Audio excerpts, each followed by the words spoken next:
Yes, I shall. Masterclass in navigation. There's no autopilot, no radar, just pure flying skill. A fella in New York decided that he wanted to have a video rental store in his basement, and so he set it up because it was a local place that went under. As many did, you know, Blockbuster's out of business. The valley is bending and it is turning and meandering its way. So you have to actually fly the aeroplane on the very land. This was a case where he did the whole replica in his basement, including with a park section. I mean, the pilot tells us that it takes time to learn to navigate the terrain. This is pretty impressive. Pilots orientate themselves using buildings, monasteries, and the landscape in general. A little luck never hurts when flying into Bhutan.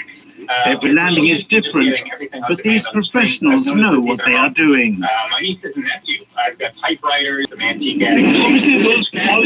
So naturally, I think you're also going to see young people taking more analog versions of masturbation that men used to have. Bhutan is different. It's the only country in the world in terms of gross domestic product, but by gross national happiness. All right, just a walk down memory lane. You got all sentimental there when you were talking. That's very, very impressive. Peter Wildman, the idea that this guy, you know, he's got it all set up, even to the point where anybody who comes to visit is supposed to not make eye contact and blush when they go into the back of this basement. Oh, you let everybody through your video store, bro? Does he have a curtain or does he have the saloon doors? He's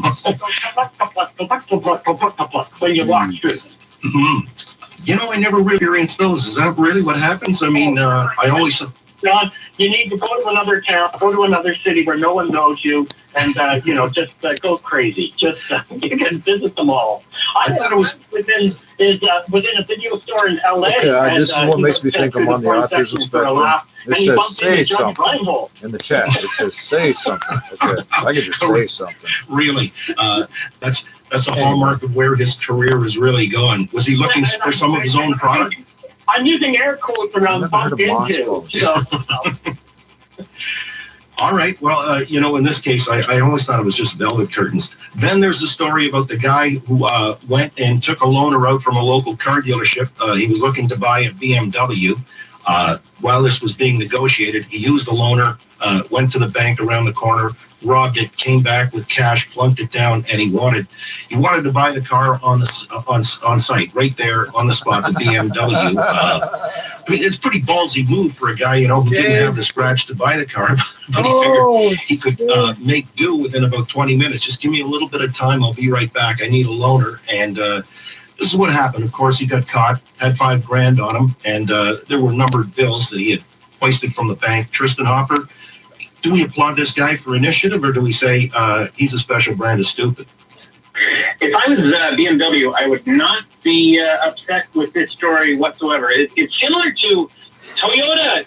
Doesn't really have a problem with the fact that their trucks keep getting used by terrorists because they're thinking, well, you know, if that gets around, I mean, if it's good enough for a terrorist fleeing, a drone, it's good enough for the average farmer. So, I got told in the 80s about those Toyota pickup trucks, the body will rot off, obviously, but they'll never stop running. That's what they told me.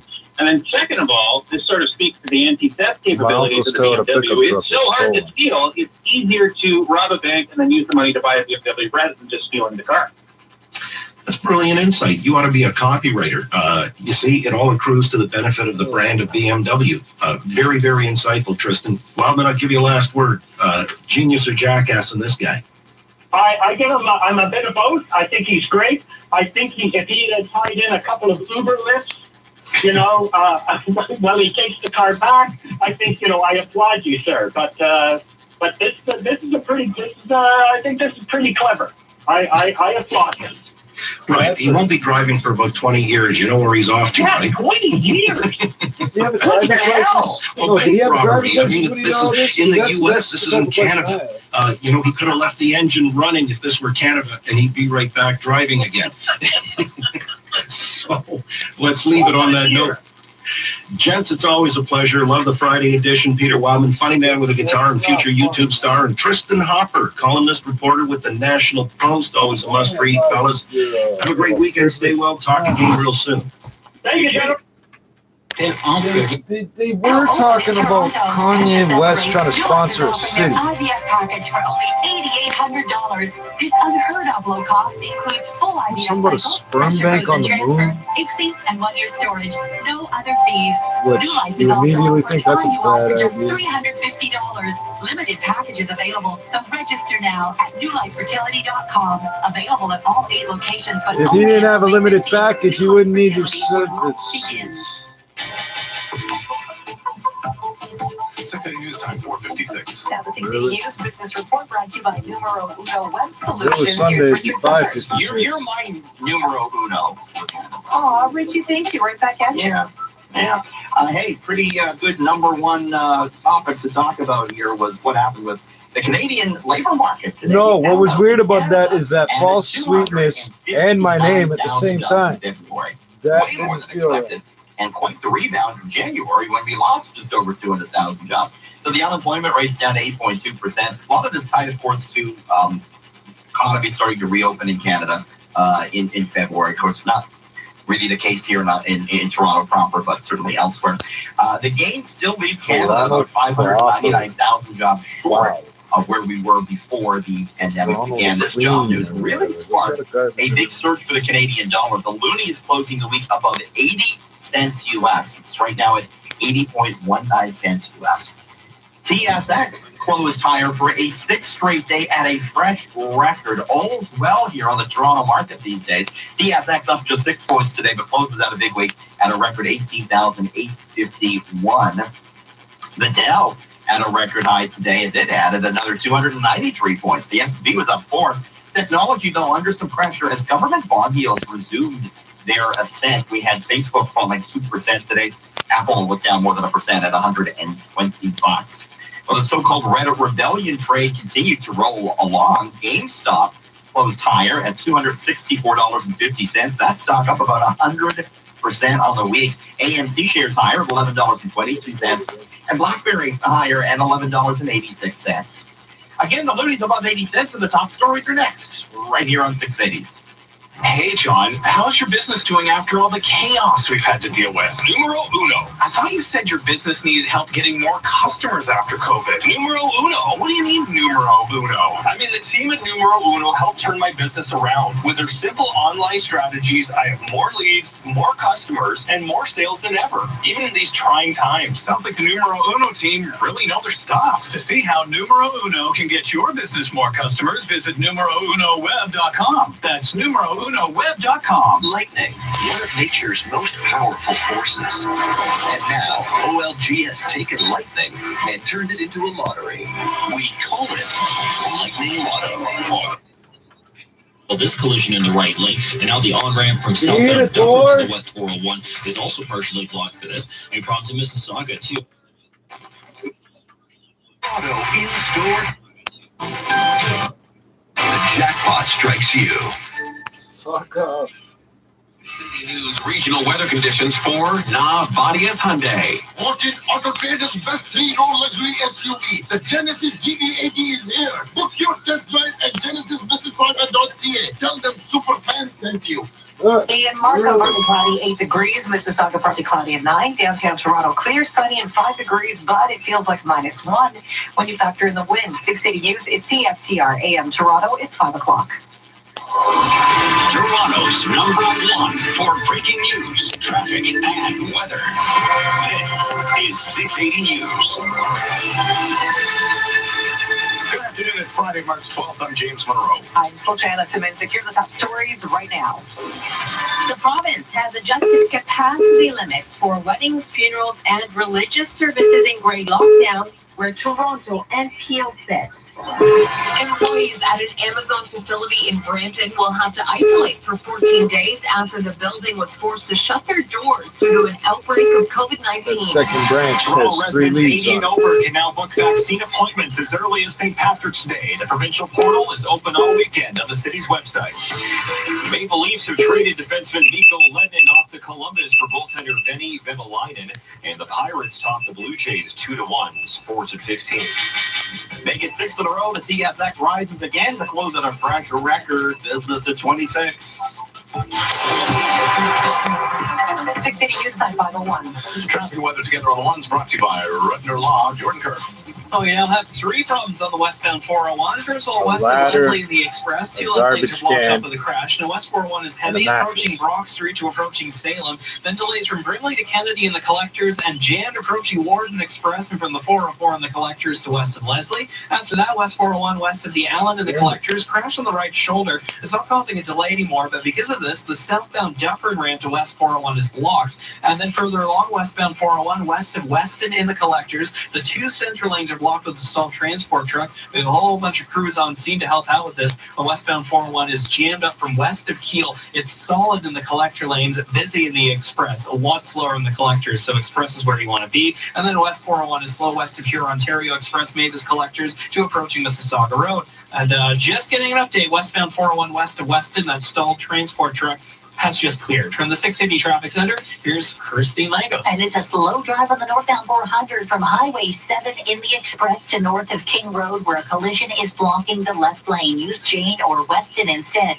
Westbound 403 at Eglinton and the collectors, still a crash blocking the left lane. It's slow from approaching the 401, 410 and the collectors, very slow in the southbound 410 as you're heading on to that westbound 403. On the westbound Gardner Queenie, delays DVP to west of Strawn, Ford Plant to west of Guelph Line, and northbound John Valley Parkway is slow from Bloor to north of Lawrence. Rudner Law is the only employment law firm in Canada with a client relationship coordinator to make sure you get the service you deserve. Don't wait. Visit rudnerlaw.ca today. Your next report is at 5:11. Now with the forecast, here's Natasha Ramsahai. And lots of sunshine out there. We're clearing the skies, and those winds are going to ease up overnight tonight as well. In fact, later this evening, they will be around 20 to 30 kilometers per hour. -6 is what you're waking up to. Wind chill -12. Lots of sunshine tomorrow with a high near 7, back to seasonal.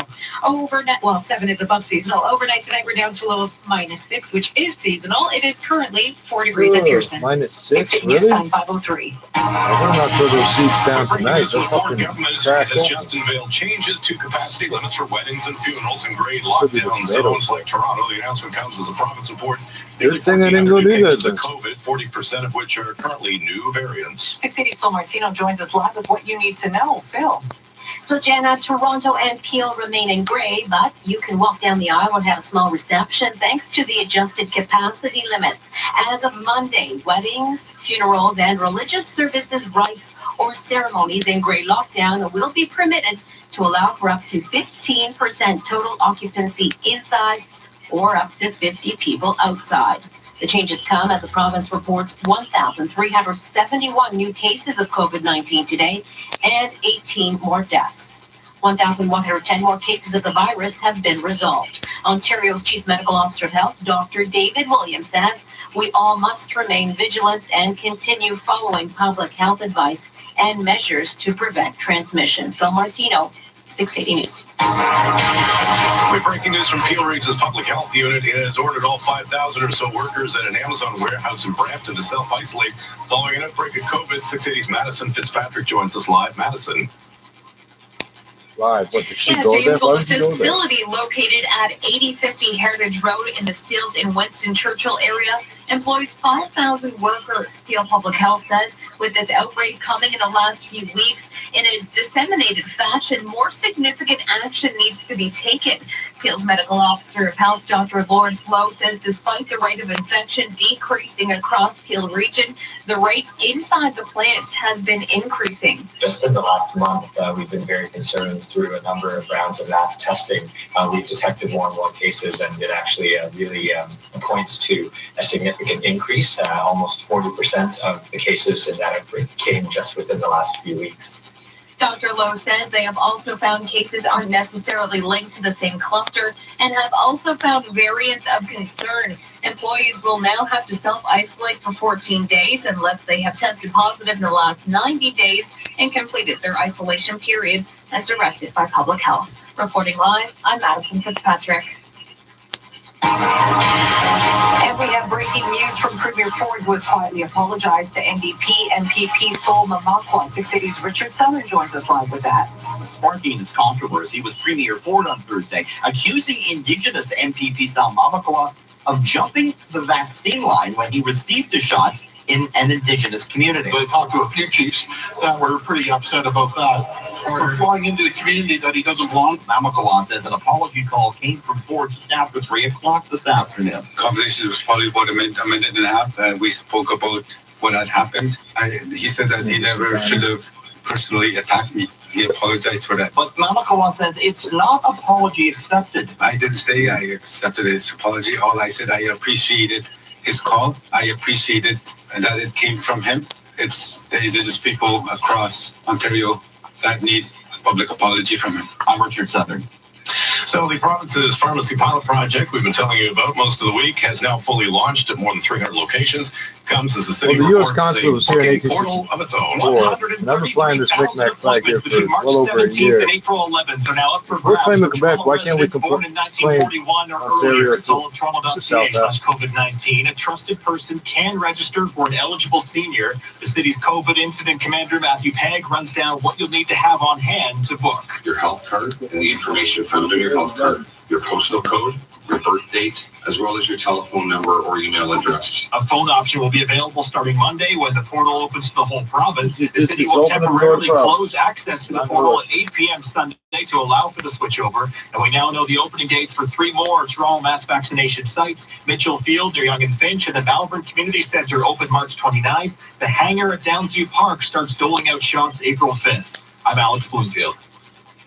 Canada is going to be getting at least 1 million COVID-19 vaccine doses each week over the next couple of months. The federal government has been saying the country will see a big ramp up in vaccine deliveries this spring, and it should be starting soon. As COVID update, Prime Minister Justin Trudeau confirms Pfizer is making a big delivery commitment between March 22nd and May 10th. 1 million doses of Pfizer alone every 7 days. That's going to make a big difference. The feds and provinces have staged dry runs to prepare for the major increase in deliveries. On top of the Pfizer commitment, Moderna should be shipping an additional 1.5 million doses by mid-May. While delivery schedules from AstraZeneca and Johnson are still being worked out. On the idea of a possible vaccine passport in Canada, Trudeau is hesitant, saying it raises many questions about citizens' rights. However, he notes the feds would consider proof of vaccination for foreign travelers. Cormac McSweeney, Parliament Hill. With breaking news on another power couple calling it quits. J-Rod reportedly knew more. TMZ and the New York Post reporting Jennifer Lopez and Alex Rodriguez have called off their 2-year engagement and split up. Source tells the New York Post, page 6, that A-Rod is in Miami getting ready for baseball season. J-Lo's in the DR, or the Dominican, shooting her latest movie, Shotgun Wedding. Interestingly enough, TMZ says it was told about the split just this afternoon. We'll check gas next. Life during COVID-19. Well, I guess it's all I got. Wow, that's wild shit. I Always hear the latest on 680 News. Are you looking? Planet, are there places where we can maybe park sperm and ova so they're kept safe from any kind of a conflagration that might ensue? Well, out at Arizona State University, they do have an answer. They're working on a sperm bank in space, and one of its chief proponents is Jehan Thanga, who's at the University of Arizona College of Engineering in the Aerospace and Mechanical Engineering Department, and he's joined us here on the Oakley Show this afternoon to tell us what he has in mind. Jehan, good to have you on the Oakley Show here in Toronto. Good afternoon. Good afternoon. Thank you for having me. Appreciate you coming on because I'm understanding that you've got an idea for an ARC, the ARC concept of, gathering together what might be our best hope for mankind should something befall planet Earth. You're planning something for the moon, and what is it exactly?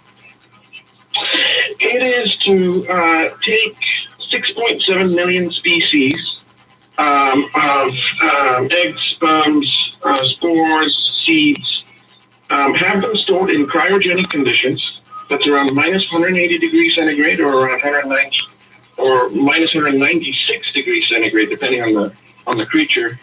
And by having them stored at those temperatures, we can supposedly store them indefinitely for hundreds of years. And at those cold temperatures, they would be then transported to the moon and placed in underground lava tubes. These are natural formations on the moon that have been pristine or untouched for 3 to 4 billion years. You're going to go fuck them up. Wow. All right. And I guess you're still literally to explain why it is Wow. that the moon was chosen. I mean, as opposed to, say, a mine shaft in Elliott Lake or something like that. I mean, you know, our own natural granite formations and the hard rock in northern Ontario wouldn't suffice. I mean, wouldn't that be a safe enough gamut as well? Well, I mean, we would ideally. Yeah, but then you'd have to be accountable and actually let people visit the facility, and it wouldn't cost as much. Usually you charge billions and billions and billions, and no one can ever double check your work. It's still, you know, not as safe. You know, to get to the moon, it would only take us 4 days, and for it to have, you know, these natural features that have been untouched for billions of years, that sets it on a scale, you know, that's much better than Earth in that respect. So just to give you an idea of you know, the types of cataclysms we're talking about, every 150 years we would expect something like a Carrington event, which is a solar storm. The last time it happened, civilization was at the beginning of electrification. Electrical poles, telex lines, all got fried. If that were to happen today, the latest report that were taken by the United States NRC in 2008 said the United States would be 10 years back without electricity. And so that's, you know, sort of once in every 150 year cycle. The next is, you know, meteor impacts. What woke a lot of people up was, you know, the Chemnitz explosion in 2013. It was the size of, you know, 500 kiloton explosion, about several times the magnitude of what was dropped in Hiroshima or Nagasaki. A natural event. Luckily, it did not, you know, kill any people. A lot of people were injured. But if it had, you know, made ground impact, or if it had created a tsunami, there would have been shit like that. It's the glass, broken glass everywhere is what kills people. And then, of course, there's the supervolcanic everybody event. panicking and broken glass. That'll fuck you up. Cause humanity may have had. Those idiots cut themselves, you get their blood on you, you get sick. Thanks to their idiots. And what is taught is that humanity's lineage actually has now been traced down to have shrunk significantly, corresponding with the Toba supervolcanic eruption, which is a volcano that erupted in Indonesia and went off. And you know, more recently we have had Krakatoa happen in the 1850s, where an entire island of Indonesia just blew up. So in terms of minutes for Richie. James Matias, he down a small game today. Oh, et là, on va arrêter ça là maintenant, vous comprenez? Bien différent à l'époque. Nous sommes dans un monde très différent. Aujourd'hui, par exemple, maintenant, l'Organisation mondiale de la santé déclarait cet état de pandémie mondiale. C'était un monde bien différent à l'époque. Nous sommes dans un monde très différent. Aujourd'hui, par exemple, maintenant, c'est Biden qui est président. Avant, c'était chose là. Maintenant, on a une excellente excuse pour demander aux gens de sortir de notre bulle, s'il vous plaît. Avant, ben, on n'en avait pas. Maintenant, dans le temps de Toronto, il faut aller dans les pharmacies pour trouver un paquet de seringues. Avant, ben, c'était à l'extérieur des pharmacies, dans les ruelles autour. Je reviendrai sur la vaccination dans un instant, mais je vous parlais de la présidence il y a quelques secondes. Joe Biden a été obligé de renvoyer ses chiens de la Maison-Blanche. J'ai vu ça passer. Parce qu'il était mal commode, apparemment. Il avait mordu des gardes de sécurité. Alors bon, maintenant qu'on sait qu'un président peut renvoyer son chien quand il est enragé, c'est un miracle que Rudolph Giuliani soit resté aussi longtemps dans cette maison-là. Il était occupé pour son emploi. Si on reste aux États-Unis, toujours à la télévision américaine, on a pu assister à des révélations chocs qui ont ébranlé la famille royale cette semaine, notamment parce que le prince Harry et Meghan Markle se sont dit victimes d'intimidation, de racisme. Et ça, franchement, ça m'étonnera toujours que les gens fassent encore ça en 2021. S'intéresser à la royauté. Vraiment, là, c'est un anachronisme total. Bon, évidemment, les autres choses qui ont été dites qui sont pas correctes, mais là, enfin, autre nouvelle digne de mention, je pense, le drapeau franco-ontarien va flotter en permanence devant Queen's Park, donc aux côtés des drapeaux du Canada et de l'Ontario. Alors, bon, oui, il sera parmi d'autres drapeaux, mais celui franco-ontarien, assez facile à reconnaître, c'est celui dont le MOS fait toujours couper le financement, dont la fondation est menacée d'assimilation et qui est quand même protégé par Caroline Mulroney avec un fusil à l'eau vide. Alors, il est assez facile à reconnaître quand même à ce moment-là. D'autre part, on reste chez nous. Le ministre des Finances de l'Ontario, Peter Betlin-Falvey, a annoncé hier qu'il va présenter le budget 2021 de la province le 24 mars, on ne se peut plus, on tient notre souffle. Le nouveau ministre des Finances a adopté un ton positif durant son annonce. Il a affirmé, entre autres, qu'au fur et à mesure de la vaccination pour de plus en plus de gens, Il y a la lumière au bout du tunnel qui devient de plus en plus brillante. Et je pense que c'est bien que le nouveau ministre des Finances voit de la lumière au bout du tunnel, alors que son prédécesseur voyait de la lumière au bout de son parasol dans le ciel des Caraïbes. C'est pas tout à fait la même chose. Et là, c'est le temps. Revenons à la COVID. C'est donc la semaine du premier anniversaire, bon, je l'avais dit, de cette déclaration officielle de la pandémie. Et on célèbre ça comment, si on peut appeler ça une célébration? Ben, à notre façon, on célèbre un peu parce que c'est l'arrivée du vaccin. De façon, en tout cas, la vaccination de masse qui commence de façon plus officielle. Il est question, entre autres, de 326 pharmacies dans la province. La vaccination pourra aussi se faire par prise de rendez-vous. Et là, j'espère que ça va bien se passer dans le Grand Toronto parce que si on regarde ailleurs dans la province, notamment à Ottawa, où on a commencé à vacciner la population de 90 ans et plus, le système téléphonique a connu des ratés. En fait, ça sonnait un petit peu comme ceci. Merci d'avoir appelé la ligne de rendez-vous pour la vaccination. Désolé pour l'attente. La vaccination de masse est maintenant offerte pour le groupe d'âge suivant, 90 ans et plus. Le temps d'attente en ligne afin de prendre rendez-vous est de 90 ans et plus. Ça sonne comme une erreur, mais ça n'en est pas une. Alors, on se souhaite plus de succès à Toronto et c'est peut-être pour ça qu'il y en a une bonne partie de counts, trying to work on that, but overall came back that second inning. Stop talking. Patch They gave gave up an play. unearned run in 2 innings of work as the Pirates beat the Jays 2-1. Jordan Groshans had an RBI sac fly. Tampa Bay Buccaneers have signed quarterback Tom Brady to a new extension. He is now locked in through 2022. And at -8, Lee Westwood is holding a one-shot lead during the second round at the Players. Adam Hadwin, Corey Connors, and Nick Taylor are all sitting -1. Sports at 15 and 45 past every hour or anytime at sportsnet.ca/590. It's just common sense. A flexi line by Capital Direct allows you to manage your funds more effectively and gives you that financial peace of mind. Think of it as secure lending so you can do all the things you've been dreaming about, whether it's the basement renovation or taking care of tuition. It's the smart move that allows you to take only what you need when you want it. Whether you could use $50,000 or $1.5 million, that cash is available to you. Call Capital Direct today at 1-800-NEW-CAPITAL. Yes, really? Yay. Let's spin the wheel. Yes. Yes. Excitement for the bigger spin scratch ticket is great at home. Big spin. From Earth to the moon. That's still, big. It's going to be a big endeavor. It's almost a pyramid type project of our time. Oh. However, the space station. What sort of a pyramid scheme? The space station, it took 40 such launches, and so it's perhaps not too far off in size. This, of course, excludes the launches needed to construct the ark, whether it be using local materials or combination of local materials and materials trucked in from Earth. And then, of course, as you rightly say, the logistics of being able to pick out these kinds of species from Earth.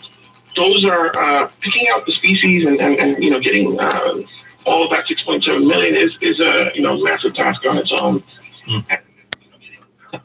The collapse of the roof in front of the walls, so right now we're waiting for heavy equipment to come and help take the building apart. Despite the destruction, only one person suffered minor burns, nothing worse. The cause of the fire is still unknown. Assistance from the Ontario Fire Marshal has been requested. In Burlington, I'm Mark Douglas. A multi-million-dollar settlement has been established between the city of Minneapolis and the family of George Floyd. Even as jury selection continues in the trial of the officer charged in George Floyd's death, Minneapolis agreed to pay $27 million to settle a civil lawsuit from Floyd's family. The family filed a federal civil rights lawsuit last July. It alleged the officers violated Floyd's rights when they restrained him and that the city allowed a culture of racism, excessive force, and impunity to flourish in its police force. Dave Packer, ABC News. Traffic and weather next. Hi, I'm Maureen Holloway. Spring is coming, and it's time to put winter in your rear view. La rose qui s'appelle Pampalou avec cette chanson Les Amants de Pompéi. And remember, you can shop in person by appointment or entirely online. They'll even deliver your new Lexus right to your home. Expect excellence online and in the showroom. Visit JohnValleyNorthLexus.com for details. Food deliveries, online shopping, and homeschooling. Mom, I didn't log in. It never ends. We're juggling mortgage and credit cards, all without Tim's income. You wonder how we do it?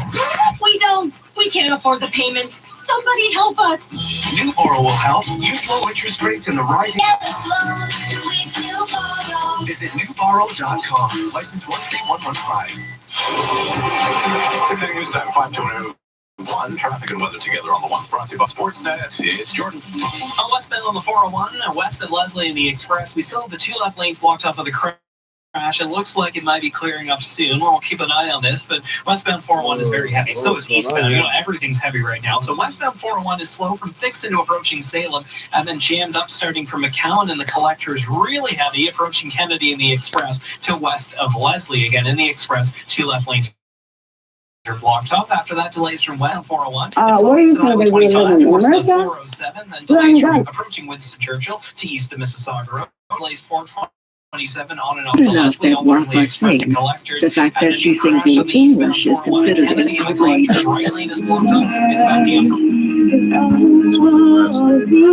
Her detractors say she looks Western. Her headscarf doesn't hide her hairline. She's 27 and unmarried, but she doesn't live with her parents. And she's not afraid to speak her mind.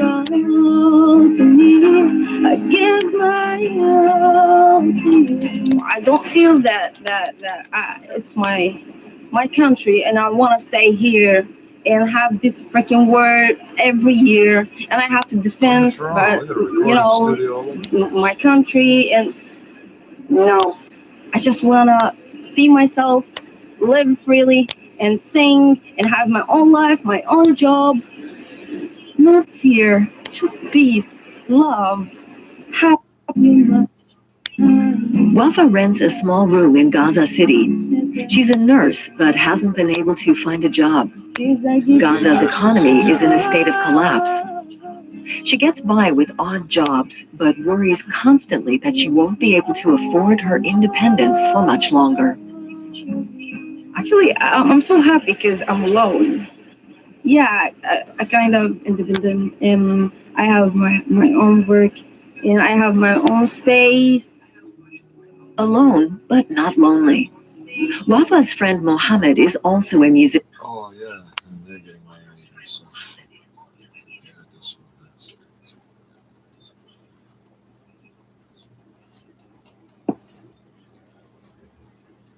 These are not nocturnal mice. They're not even trying to hide. I got them tamed. He's my soulmate. This is what I mean.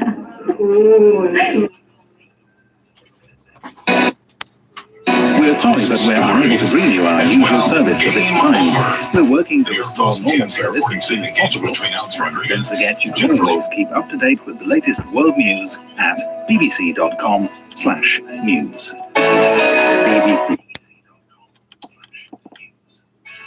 Inside all the world changes.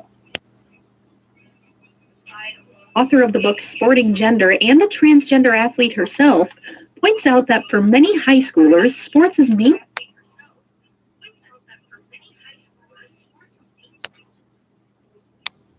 To the bridge, and after walking quickly down the length of it and back again to ensure that it was secure, he went up to Mao and said in a low voice, "The comrades will never go before you, Comrade Chairman. Let's get on the bridge before the men in the river catch cold." The shot continued. Mao took a glance at those in the river and on the land. It was then, and only then, that he looked me full in the face. Immediately I blushed. In the face of the comrades shouting their requests, I was seized by an inexplicable sense of shame, and yet secretly I felt that I was being misunderstood. What? Mao stepped onto the bridge, with me following immediately behind. We walked across the churning river.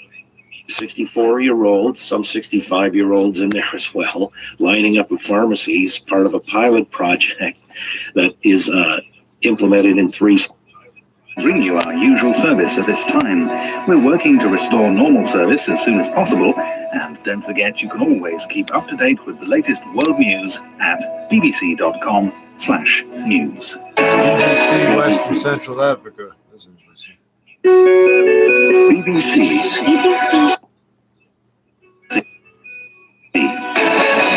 We're sorry, but we're unable to bring you our usual service at this time.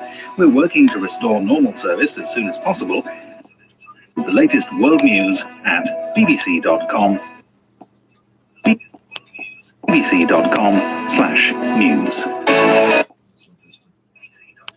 Military. She's not interested at all in suggestions from international actors for a dialogue with the military to help end the violence. No, military has no place. They have already destroyed their legitimacy, so they have no place in the political dialogue. She's no fan of Aung San Suu Kyi and her National League for Democracy either, but respects the outcome of the November election that saw the NLD win in a landslide. I started supporting her long time ago after the Rohingya crisis, but they are the reality. They are the legitimate government, so we have to accept them. But Suu Kyi's party, she says, also has to acknowledge and embrace other political stakeholders like the ethnic minority groups who've been fighting the Myanmar military for decades. So in that sense, if we make a clear decision among ourselves and a clear goal, then we can play our own goals to overthrow the military junta once and for all. So far, it's been young people in construction helmets with homemade shields who've been at the forefront of the popular uprising. Young people who've grown up in an era of relative freedom and democratic transition after decades of military rule. But young people, she says, who know what the stakes are. If we don't fight and if we don't make sure right now, then we will end up in the darkest days. There will be a lot of violations and our freedom will be restricted. So we are worried about the future. That's a basic instinct. At the same time, she's frustrated that young people are taking most of the risks. More than half the protesters killed by security forces since the coup have been under 25 years old, many just teenagers. Why young people are always out there when we have to die, like out in the streets, but we're not taken seriously in the political process. We are always being denied. You're still young, you're inexperienced and all so on. But now when we get on the street and get killed and we become heroes. She doesn't want to become a hero. She says her parents worry, as does she, but not enough to make her stop. Because if I get arrested, somebody else will be doing the same thing as I'm doing. So I'm not worried about what I'm doing. I think I'm even more worried about the political things than my own personal security. But she knows she has to be careful and doesn't sleep in any one place for very long. More than 2,000 people have been detained by the military so far. For NPR News, I'm Michael Sullivan in Chiang Rai. Canada's busy sending planes and toys to Lebanon and sending destroyers through the Biden administration is using a much criticized facility in Texas to house unaccompanied migrant teens. Congressman Henry Cuellar just visited the facility and tells us about conditions there. Also, Agriculture Secretary Tom Vilsack on how the just passed COVID relief package seeks to give Black farmers a... What? BBC. You're with the BBC. This is the BBC World Service, where Nuala McGovern is hosting a special edition of OS Conversations. Others to try to dispense the vaccine so that when we actually get more vaccines coming in, we can actually do it at a greater scale. So all of that, I think, is leading to some of the confusion. And also, John, quite frankly, there are people who just don't want to listen to the news. So if people are saying, well, you got to online and you got to register and you got to book. Others just showing up and going in line at Shoppers Drug Mart saying, well, screw that. I'm just going to go in line and do that. And you can't blame people wanting to get vaccinated, and that's a good sign. But there's all these complexities of the doses and the variations and which age groups. But I think that more and more, the more vaccines.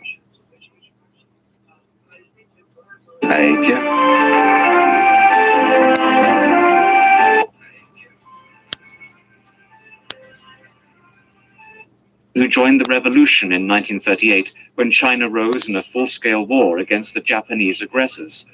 Oh, no, I don't mean that. I protested loudly and was beginning to sweat for fear of being misunderstood. Seeing some action has always been my wish. Middle Kingdom. How do you get to meet people living in China without and scale it up, fallout of COVID-19. It is with Justine Green. The family of George Floyd, the unarmed black man killed when restrained by a white police officer, is to receive $27 million in compensation from the city of Minneapolis. It's thought to be one of the largest pre-trial settlements in U.S. history. The New York Governor Andrew Cuomo is resisting growing pressure to resign, saying his critics should wait for the findings of an investigation into sexual misconduct allegations against him. Dozens of his fellow Democrats have called on Mr. Cuomo to quit, saying he can no longer govern effectively. Mr. Cuomo insists he's done nothing wrong. Prosecutors in Bolivia have ordered the arrest of the former interim president, Janine Áñez, and several former government ministers who have been charged with sedition and terrorism. Prosecutors say they took part in a coup against the left-wing leader Evo Morales. Italy says it's introducing new coronavirus restrictions from Monday. The government is hoping to stop the number of new cases rising by closing schools, shops, and restaurants. The World Health Organization has given emergency approval to the Johnson & Johnson COVID vaccine, the third drug to get WHO certification. It will help to speed up inoculation programs around the world, as it's a single-dose treatment that can be stored at domestic fridge temperatures. An Iranian company says a container ship that was damaged by an explosive device on Wednesday in the Mediterranean had been the target of what it called a terrorist attack. The vessel suffered only minor damage, but the company said it would take legal action to identify the perpetrators. A serving British police officer has been charged with the kidnap and murder of Sarah Everard, whose disappearance in London last week sparked an outcry about violence against women. The Metropolitan Police officer, who's been named as Wayne Couzens, will appear at a court in London on Saturday. BBC News. Hello, welcome. This is Fergus Nichol with the BBC's World Business Report. In today's programme, the Quad brings together Japan, Australia, India and the US as a regional counterweight to China. Are we seeing the birth of a new kind of trans-Pacific partnership? Later in the programme, getting the world's shipping industry back on an even keel. Everyone seemed to think that magic wand would wave and all the China tariffs would go away when the Trump administration left, but that's not the case.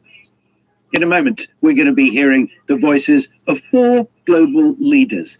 The questions to have in your back of your mind are, what do they have in common and why are they getting together now? We're launching an ambitious new joint partnership that is going to boost vaccine manufacturing and for the global benefit and strengthen vaccinations to benefit the entire Indo-Pacific. We're establishing a new mechanism to enhance our cooperation and raise our mutual ambitions as we address accelerating climate change. And we're renewing our commitment to ensure that our region is governed by international law, committed to upholding universal values and free from coercion. 1,110 more cases have been resolved. Phil Martino, 680 News. 1,110 cases resolved, 1,371 This new 680 News cases. Premier Ford has privately apologized to an indigenous NDP legislator he accused of jumping the line for a COVID-19 vaccine. During Thursday's question period at Queen's Park, Premier Ford accused indigenous NDP Solomon Amakwa of jumping the vaccine line when he received a shot earlier this month in an indigenous community. Kind of jumping the line, as I talked to a few chiefs that were pretty upset about that. Or flying into a community that he doesn't belong. Amakwa says Ford called just after 3 this afternoon to say sorry. Conversation was probably about a minute and a half. We spoke about what had happened and personally attacking me. He says he appreciates the call, but it's not apology accepted. If he's apologizing, I think I would want to see some action. Action speak louder than words. We need to be able to see those urban, indigenous-led vaccine clinics. He also said Ford invited him to a one-on-one meeting in his office. I'm Richard Southern. Solve everything. So a massive Amazon facility in Brampton has been shut down by Peel Region's Public Health Unit following an outbreak of COVID cases. 680's Madison Fitzpatrick joins us live with those details. Madison. Yeah, James, well, starting tonight, all 5,000 employees will now have to isolate. Starting tonight. What about right now? The Amazon facility, located at 8050 Heritage Road in the Steeles and Winston Churchill area, has seen 617 cases since October, but transmission in the last 2 weeks rose 40% to 240 cases, prompting the facility-wide closure. However, Peel's medical officer of health, Dr. Lawrence Lowe, says those statistics aren't the only concern. There's also increasing challenges that the cases aren't all linked to the same cluster, so there used to be disseminated spread within the facility. And also, just in the last week or so, we've started also detecting variants of concern. Brampton Mayor Patrick Brown says he supports public health's decision to close the facility and says no corporation is more important than the health and safety of our residents. Reporting live, I'm Madison Fitzpatrick. The Ford government's pharmacy pilot project for COVID-19 vaccines is fully launched today. This as the City of Toronto says nearly 5,000 bookings have been made on its portal for appointments at mass vaccination clinics that open on Wednesday. Here's 6 City's Alex Bloomfield. It opened at 11:50 this morning. All Toronto residents 80 or older are now able to book one of 133,000 available appointments at toronto.ca for COVID-19. Click the blue register button in the gray box at the top of the page and follow the prompts. If you're not online, for example, you don't have internet access, you can have somebody do it for you on your behalf. So it doesn't have to be you personally. That's City spokesman Brad Ross, who says the portal will close briefly at 8 Sunday night, but reopen for the province-wide launch Monday morning. At that point, a phone number will also be made available for bookings. We knew 3 mass vaccination sites will open for shots on St. Patrick's Day. Now we know the Malvern Community Centre and Mitchell Field near Yonge and Finch will join on March 29th. The hangar at Downsview Park is an option after April 5th. I'm Alex Bloomfield.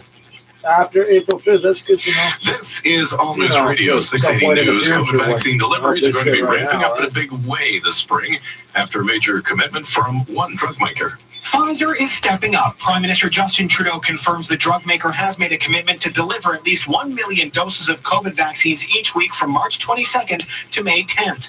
Trudeau says this will make a big difference, and rehearsals have been completed with provinces to make sure they're prepared for the big jump in shipments. This is an addition to the 1.5 million Moderna doses expected by mid-May, while AstraZeneca worked out. Prime Minister Justin Trudeau also expressing hesitancy about the idea of a vaccine passport to dictate what Canadians can do after they get their shot. Bringing questions vaccine passport hesitancy. Questions of fairness. There are some people who, because of medical conditions or other reasons, will not be able to get vaccinated. Some provinces are considering the idea. Cormac McSweeney, Parliament Hill. It's game over for J-Rod. Power couple Jennifer Lopez and Alex Rodriguez are reportedly calling it quits after 4 years together. That's according to reports from TMZ and the New York Post. Sources say the couple was on the rocks after they were pictured together in the Dominican just a few weeks ago. It's unclear what may have led to the breakup. Gas prices are next. This is 680 News. Square knows that running a business can mean a lot of things. It means Adequate, or is there more that should be forthcoming? John Capobianco, Mitzi Hunter on the Oakley Show. Back with that and more in moments at Global News Radio 640 Toronto. Beyond the hashtags and head. À London, il y aura quelques nuages aussi à Barrie et Niagara Falls où il fera -6 avec un ressenti de -14. Le ciel sera dégagé à Sarnia, Windsor et Hamilton où là aussi il fera -6 mais le ressenti sera de -11. À Kingston et à Peterborough, maintenant un temps généralement nuageux, quelques probabilités d'averses de neige ce soir, sinon un ciel dégagé, il fera plus tard évidemment, il fera minimum -9 avec un ressenti de -15. Et je vous parle quand même de demain matin, partout, il y aura du soleil. La température maximale sera de 6 degrés, mais le ressenti par secteur pourrait descendre jusqu'à -17 le matin. Maintenant, 17h presque 40 minutes.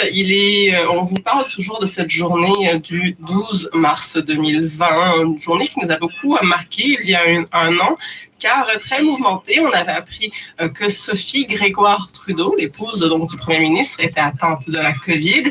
Et puis on a appris aussi que la Ligue nationale de hockey suspendait ses activités. À l'époque, il n'y avait que 60 cas de COVID-19 en Ontario, mais le nombre de patients est en train de grimper assez rapidement. Et notre collègue, le journaliste Étienne Lajoie, a fait le point sur ce qui s'est passé depuis avec une urgentologue. Il souhaitait comprendre comment elle a vécu les premiers mois de la pandémie. C'est donc la docteure Paula Clemen, qui était enceinte en fait pendant cette période, et elle est restée en poste pour montrer l'importance de l'appel, de la vocation qu'elle a pour son métier. Et lorsque donc mon collègue Étienne lui a parlé un peu plus tôt cette semaine, il lui a demandé d'expliquer ce qu'elle et ses collègues pensaient au mois de janvier et de février, alors que le nombre de cas positifs augmentait à travers le monde. On ne savait pas grand-chose de ce virus au début, et puis comme toute la population, on regardait à la télé qu'est-ce qui se passait en Chine, qu'est-ce qui se passait à Wuhan, et puis on était un petit peu, on ne croyait pas vraiment que ça allait arriver à nous. Et les nombres de patients en Chine, ça a commencé à augmenter, et puis ça a commencé à aller dans différents pays. Mais comme tout le monde a été un petit peu, ça ne va pas arriver au Canada, ça ne va pas arriver au Canada, mais on commençait à se préparer doucement pour, si au cas où est-ce que ça arrive, qu'est-ce qu'on peut faire. Et les informations elles arrivaient très lentement et on ne savait pas grand-chose. L'hôpital où je travaillais, il y avait beaucoup de communication avec les professionnels de la santé. Qu'est-ce qu'on va faire si c'est quelque chose qui arrive tout ça, qu'est-ce qu'on va faire avec ça. Mais le manque d'informations qui venait de la Chine et tout mettait beaucoup de points d'interrogation pour qu'est-ce que nous, on pouvait faire pour se préparer. On avait déjà de l'expérience avant la dernière grosse pandémie, c'était vraiment SARS. Et notre hôpital a vraiment pris ça au sérieux. Fait qu'on avait quand même assez d'expérience grâce à SARS. Mais ça, c'était quelque chose de complètement nouveau. Est-ce qu'il y a un moment ou une information que vous avez obtenue à un certain moment donné qui vous a laissé comprendre que c'était plus dangereux ou plus sérieux que vous le pensiez? Oui, il n'y avait pas vraiment un moment qui m'a fait changer ça, mais c'était vraiment des informations qui changeaient à chaque semaine qui me faisaient peur en tant que médecin. On ne savait pas le mode de transmission de ce virus et au tout début, ce qu'on devait faire, c'est vraiment mettre notre équipement de protection, tout mettre, incluant le masque N95, N95, et on changeait ça après chaque patient. On se lavait les mains, on faisait tout après chaque patient, et puis le masque allait à la poubelle. Et puis après, c'était, on n'a pas besoin de changer de masque après chaque patient, on change à chaque 5 patients. Puis après, l'information, c'est vous n'avez pas besoin de N95, on n'en a pas assez, ne vous inquiétez pas, tout va bien aller. Mais on ne savait pas si tout va bien aller parce qu'on ne savait pas le mode de transmission. Fait que les informations qui changeaient à chaque semaine, c'était vraiment épeurant. C'était la docteure Paula Clemen, qui est une urgentologue au réseau University Health ici à Toronto. Et donc, les professionnels de la santé, comme elle, regardaient un œil assez attentif à ce moment sur ce qui se passait en Europe, parce qu'il y avait 2 semaines de décalage environ, vous vous rappelez, entre la situation en Europe et celle en Amérique du Nord. Voici comment elle se souvient de cette appréhension. Je crois que quand le virus est arrivé en Europe, là, on a commencé à pouvoir voir qu'est-ce qui allait arriver au Canada. Et je disais toujours, on a une boule de cristal maintenant, on peut voir qu'est-ce qui va arriver dans le futur parce que tout ce qui arrive en Europe, ça va nous arriver. On avait un délai de 1 ou 2 semaines comparé à l'Europe, fait qu'on a pu nous préparer un petit peu plus grâce à ça. Et une fois que les décès ont commencé à accumuler, spécialement en Italie, on avait vraiment peur. Est-ce que c'est ça qui va arriver au Canada aussi? Et je crois que on est vraiment chanceux que c'est pas arrivé ici, comme c'est arrivé en Italie, mais c'est vraiment quelque chose qu'on avait vraiment eu peur. Et puis on devait se préparer à avoir beaucoup de décès. C'est intéressant parce que je regardais de nouveau avant de vous parler, les articles qu'on avait écrits durant cette semaine-ci, l'année dernière. C'était la semaine de relâche. Le premier ministre disait, vous pouvez quand même voyager si vous voulez. Il y avait seulement une trentaine de cas à Toronto, en Ontario en général. Est-ce que vous avez des souvenirs de cette semaine-ci, de l'année dernière? Oui, donc c'était la semaine, juste avant la semaine de relâche. Je suis pas vraiment active dans les réseaux sociaux, mais j'ai écrit quelque chose de assez long sur Facebook qui est passé viral, où est-ce que j'ai dit, pourquoi est-ce qu'on ne ferme pas les aéroports? On doit tout fermer les gens qui vont partir, ils vont revenir avec le virus, ça va exploser. Et j'ai eu beaucoup de backlash, là. Il y avait vraiment beaucoup de gens qui m'ont envoyé des messages, courriels, pas mal haineux. Il y avait beaucoup de gens qui ont beaucoup aimé ce que j'ai écrit aussi, là. C'est allé viral, mais c'était vraiment quelque chose de... personne n'a jamais vu ça. Fermer les aéroports et tout. Et puis, oui, je suis d'accord, on a fermé juste avant que les gens partent. Mais c'était quelque chose que la semaine d'avant, en fait, j'ai eu un reminder sur Facebook de ça, de ce que j'avais écrit, et puis c'était vraiment intéressant. Mais encore, c'est le procès de la boule de cristal, de qu'est-ce qui est arrivé en Europe. C'est sûr que ça allait arriver ici aussi. On vient d'entendre la docteure Paula Clemen, qui est urgentologue au réseau University Health ici à Toronto. Elle était au micro de notre journaliste Étienne Lajoie. Elle revenait, vous l'aurez compris, sur les événements d'il y a un an exactement. Il y a un article complet sur les témoignages qui ont été recueillis par mon collègue Étienne. Il a discuté. Toronto, vous écoutez l'heure de pointe en semaine de 15h avec Alison Dicrobec.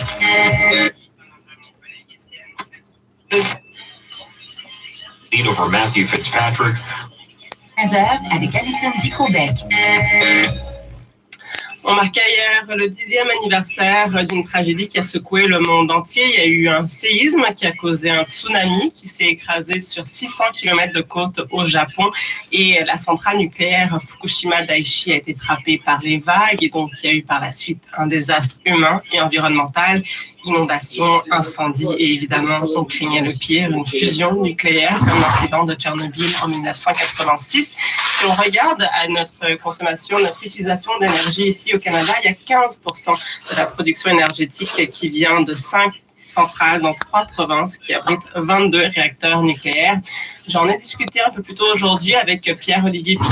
Il est professeur et titulaire de la chaire de gestion du secteur de l'énergie à HEC Montréal. Je lui ai demandé si la perception des Canadiens sur l'énergie nucléaire a changé à la suite de l'incident de Fukushima. Je pense que l'énergie nucléaire paraît loin de la majorité des Canadiens, parce que vous avez mentionné que certaines provinces ont effectivement de l'énergie nucléaire, mais c'est surtout concentré en Ontario. C'est vraiment en Ontario où la majorité de la production électrique se fait avec des centrales nucléaires, mais au Québec, en Colombie-Britannique, en Alberta, le nucléaire est complètement absent. Au Québec, on a fermé la centrale nucléaire en 2012 à Gentilly, et il n'y a donc que le Nouveau-Brunswick qui a encore une centrale nucléaire active au-delà de l'Ontario. Donc pour la majorité des Canadiens, c'est très lointain, c'est pas un sujet qui nous touche directement, et un petit peu comme les centrales, beaucoup de centrales, la production d'électricité, c'est pas quelque chose I live next door to the quotidien. place that makes the fuel pellets for the Et la can-do Fukushima, même reactors. si tout le monde le connaît, on a entendu parler, on se sent pas concerné directement par ça. Est-ce qu'on devrait se sentir plus concerné? C'est-à-dire, oui et non, parce que l'accident de Fukushima, donc c'est très spécifique, vous l'avez mentionné, là c'est lié à un tremblement de terre et un tsunami. L'Ontario n'est pas du tout sujet à une possibilité de tsunami, et pour les tremblements de terre, c'est pas une zone à risque. En Colombie-Britannique, où là on s'attend à ce qu'on appelle le Big One, qui pourrait avoir des effets dévastateurs, bon, il n'y a pas de centrale nucléaire, donc c'est pas un enjeu. Mais ceci dit, il y a quand même des enjeux au niveau des déchets nucléaires qui sont très loin d'être complètement gérés au Canada comme ailleurs sur la planète. Donc effectivement, c'est au-delà des coûts de production des centrales nucléaires, il y a des enjeux environnementaux qui ne sont pas encore complètement résolus. Est-ce qu'on semble trouver des pistes de solutions quand même pour gérer ces déchets nucléaires?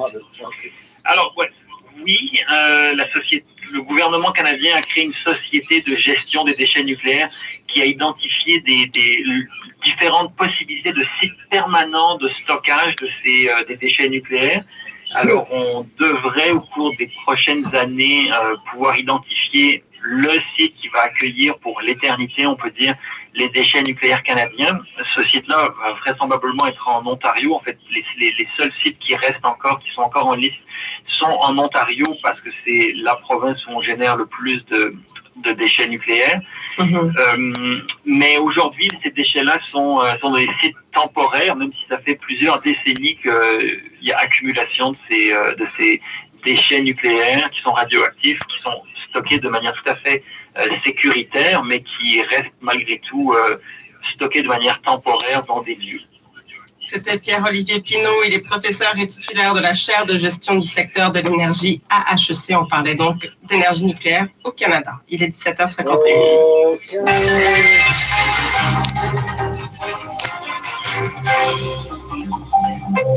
Bonjour, ici Philippe de Montigny. Voici ce qui retient l'attention dans notre région. La santé publique de la région de Peel ordonne au géant du commerce en ligne Amazon de fermer son usine à Brampton. Les quelques 5000 travailleurs doivent donc s'isoler pendant 14 jours.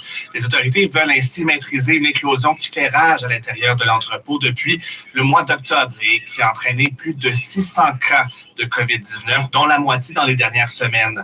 La santé publique affirme que le taux d'infection à la COVID-19 diminuait à Brampton alors qu'il augmentait à l'usine d'Amazon. L'entreprise de of earlier problems starting from Markham Road and both express and collectors to approaching Bayview.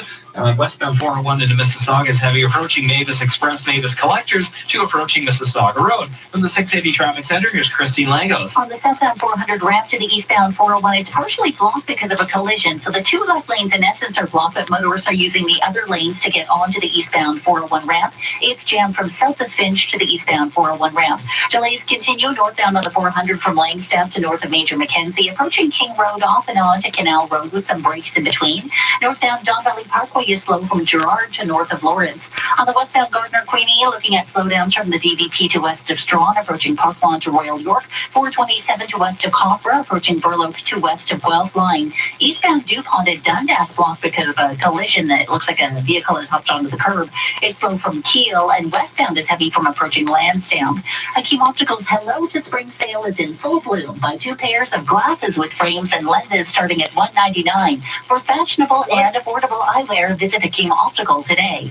Your next report is at 6:01. Now with the forecast, here's Natasha Remsheim. Well, a little bit cooler than the last couple of days, but we're actually back to seasonal tonight, dropping to -6, wind chill -12. The bestiest of the winds today have peaked, and we are gradually going down now wind-wise.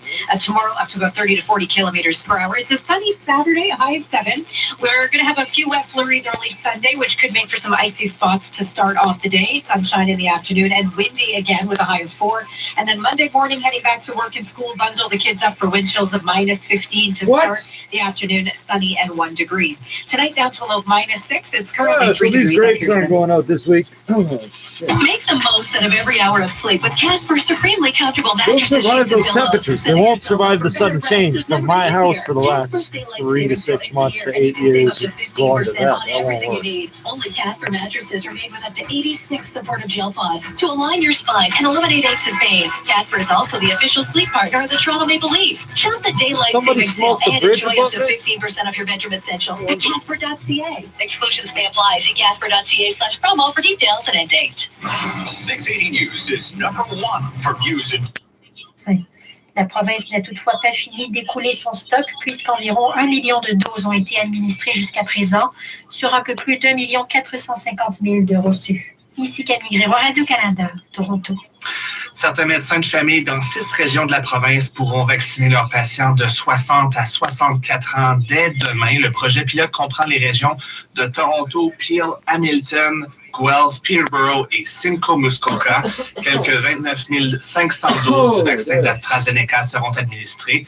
L'Association médicale de l'Ontario demande toutefois aux gens de ne pas appeler leur médecin pour tenter de prendre un rendez-vous. Ceux qui ont reçu des doses du vaccin contacteront leurs patients sur l'association. Il y a un an, jour pour jour, Doug Ford a annoncé la fermeture des écoles pour 3 semaines, faisant de l'Ontario la première province canadienne à adopter cette mesure. Le monde de l'éducation a depuis basculé. Pour de nombreux élèves et étudiants, il a fallu s'adapter. Si Fanny Bouffard était au départ amusée de devoir apprendre en ligne, le sentiment n'est plus vraiment le même un an plus tard. Quand le premier ministre avait annoncé qu'on allait 3 semaines en ligne, j'étais comme excitée, un petit break de l'école, mais là, finalement, comme ça a fini que j'ai pas eu ma graduation, j'ai pas eu mon bal des finissants, mes activités de l'été, on était annulées, puis les mœurs en ligne, c'est comme, il y en a qui aiment ça. Moi, je suis comme pas vraiment un gros fan, là, comme, je trouve ça long, puis la motivation est pas là. Mais, ouais, ça a passé vite, mais en même temps, c'est comme long. Elle estime toutefois que la pandémie l'a forcée à lever le pied et la rapprocher de sa famille. Et voilà, Alison, c'est ce qui conclut le bulletin d'information. Merci beaucoup, Philippe. On regarde la météo pour ce soir. Maintenant, à Toronto, Hamilton, Sarnia et Windsor, il y aura un ciel dégagé, il fera minimum -6 avec un ressenti de -11 au cours de la nuit. À London, il y aura des nuages, -7 degrés, un ressenti de -11 là aussi. Pour ce qui est de Barrie et Niagara Falls, -6 degrés avec un ressenti de -14. Held the Canadian dollar to a 3-year high and left the TSX at a fresh record. Bay Street was up for a 6th straight session. Gained just 3 points today, but the TSX settled at 18,851, having gained 2% on the weekend again at an all-time high. One of the top gainers on the Toronto market was BlackBerry. It was up 10.7% at $14.80. It's caught up in this Reddit rebellion trade, which is going very strong. Leading the way there, of course, GameStop. And GameStop was up almost 100% on the week. The stock gained just over $4 today to close at $264.50. Another Reddit stock has been AMC, the U.S. movie theater chain. It was up more than 9% at $11.22. On Wall Street, the Dow at a record of 293 points at 32,778. The S&P up 4.